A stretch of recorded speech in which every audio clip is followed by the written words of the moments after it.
Well,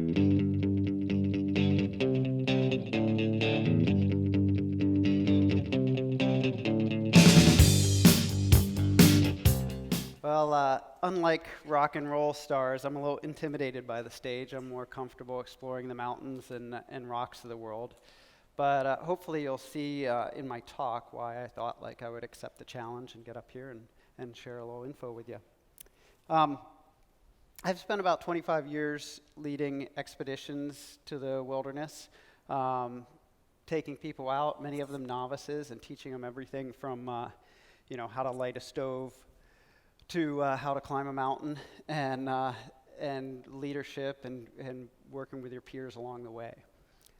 It's really cool to show someone a basic skill like lighting a camp stove and see how that translates into them then wanting to learn how to cook a meal, fix the stove, figure out the rations for the next trip.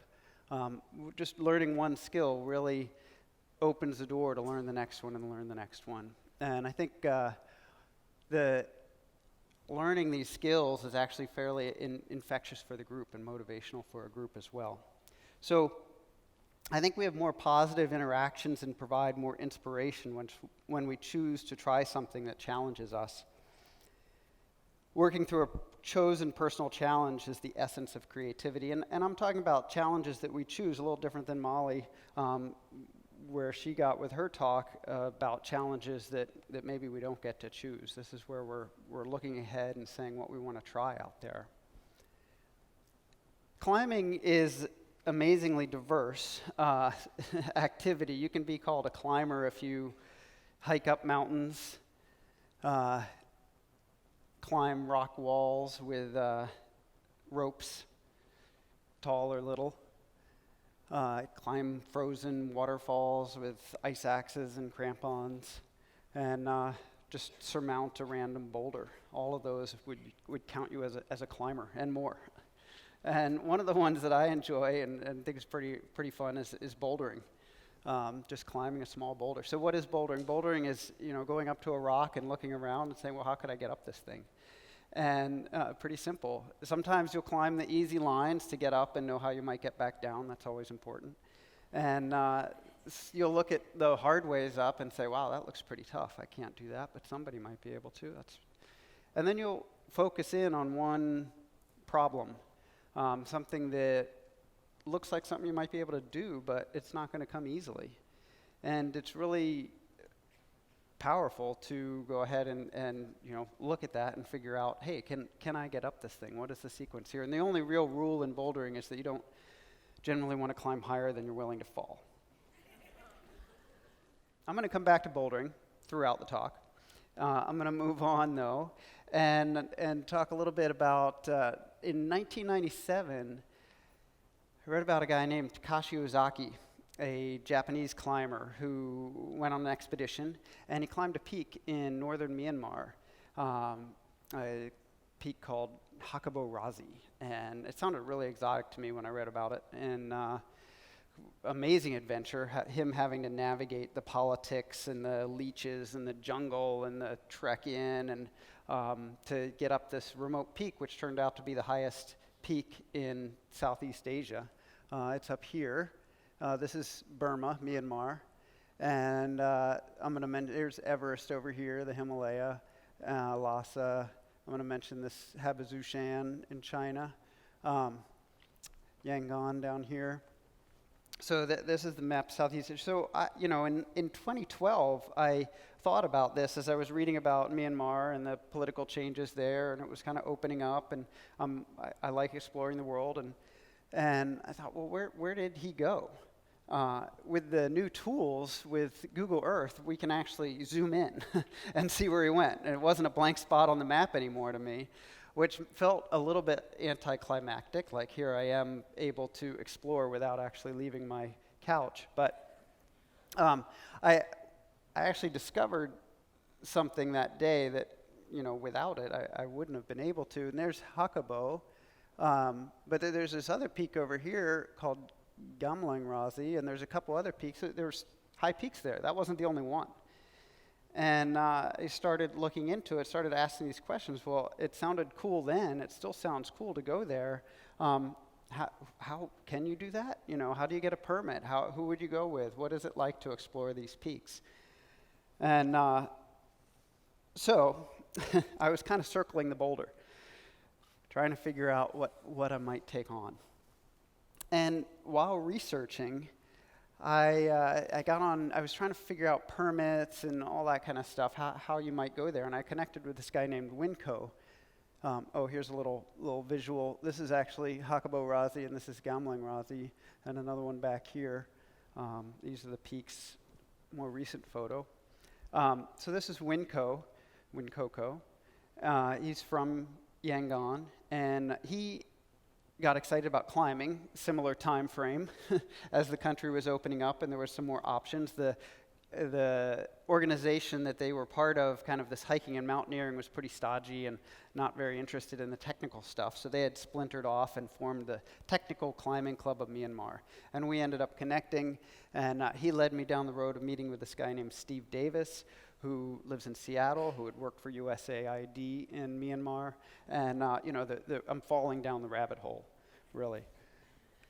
Steve had helped start the Technical Climbing Club of Myanmar and bolted a little cliff in Mandalay where they had started climbing, mainly to keep up his habit while he was in country. And so it was neat to connect. He really wanted to find opportunities for these guys because this is what they had a little bit of an internal passion and wanted to learn more about this. So he was excited for my interest, any outside interest, to give these guys mentors. And so anyway, back to bouldering.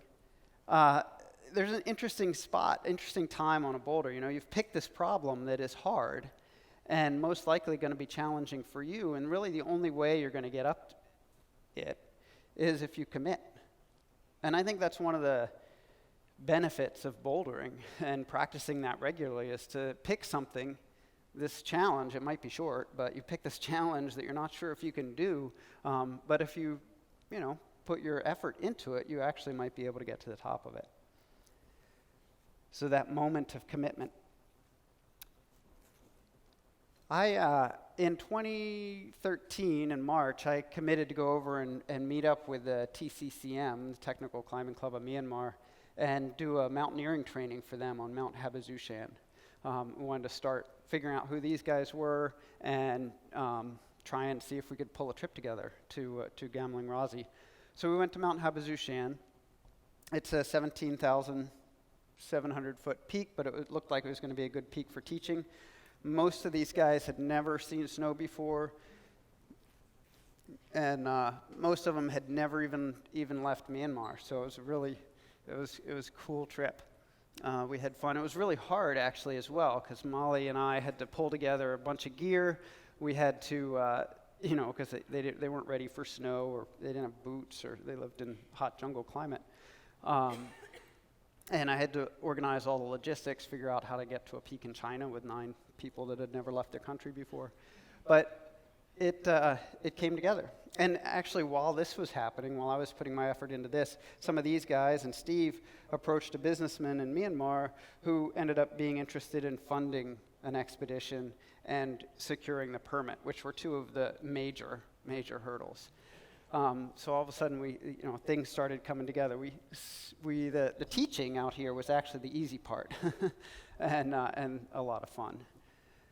We got to the top, and a couple of these guys ended up joining the team. So there were 2 Burmese climbers and 5 North American climbers. We flew over in August into the monsoon season over there with a lot of gear, and hoping to keep it simple and get into the mountains. Well, we got over there, and it didn't end up being simple. When you boulder, there's a point that's the crux. It's the one spot that's going to be the hardest. It's a physical crux. It might be a handhold that's too small, or something that you're doing that's just that. If you can get through it, you could theoretically get to the top of the whole thing. But that's going to be the hardest spot. And sometimes there's not one crux. The whole thing's hard. And I think this trip was a little bit more like that. It was appropriate, but it was a little bit more continuous. So by the time we got to this bridge here, over here, Machin Ball, we ended up having, there were 7 of us, 10 Burmese support team folks that were part of our expedition. We had another 10 cook crew. We had 2 military escorts. We had 4 motorbikes for some of it. 50 plus porters. We were 80 more people going into the jungle on this, trip that I had thought of sitting on my couch in the living room. And certainly definitely not a boulder, but certainly a problem, and but one that we felt appropriately challenging. So back to bouldering. There is not just a physical crux, there's often a technical crux as well. And that one, you need to stay focused in certain areas, and you might have to put your foot just right, or you might have to do a sequence of moves. It might not be physically hard, it's just you got to do it right, or things aren't going to work out. And in our case, we got into the jungle, and we didn't know what to expect. It was going to be, we're climbers, not really jungle people. And we heard about heat and leeches and all this stuff, and it ended up that people were awesome. We stayed in these wonderful villages. There's a little village up here, and the weather was pretty rainy because it was the monsoon, but awesome connections with the people out there. They were friendly and really good energy throughout, and we had a good group to be traveling with. The leeches turned out to be not that big of a deal, but the rest of the bugs, the spiders and the bees and the sandflies and things like that actually were a bit of a problem. This thing's about the size of your palm, and there were a lot of those when we went to sleep. The sandflies were probably the worst, even though they sound not too bad. And, if you're going to travel I didn't mention it was 350 miles round trip hiking to get to this thing and back. And so if you're going to do that, you need to have good feet, and you need to take care of yourself. A little bit of a knee injury is not going to let you do the climb at the very end. So luckily we found along the way, every night there was a great spot to go swimming and just wash the sweat in the jungle and refresh the attitude and dive back in. So that was a pretty neat part of the trip, actually, because all the villagers would come out. They all hung out at the swimming hole as well. So back to bouldering. On a boulder, I mentioned there's the physical crux and the technical crux. There's often a psychological crux as well. It's usually kind of where things aren't going just the way you thought they might. You might be more tired at a particular move than you thought you were going to be. Or you might, get off the ground and be a little bit higher, and the moves aren't that hard, but you're starting to think about where you are in relation to the ground. So it's usually the psychological crux is where you're, things are different than what you expected. And for me, surprisingly, because I wouldn't have expected it, as we traveled into the jungle, it was really beautiful, as I said, an exciting place to be. I had this vision, I didn't realize, of base camp where we would get up to this spot, nice high out of the jungle. It would be, we could spread out, we could dry out, we could, relax and kind of regroup. But instead, when we got up there, this is base camp right here. We were kind of still in the jungle. It was pretty, there were a lot of plants, and it was drenching rain, and there wasn't really a place to spread out, and we were pretty disorganized and tired.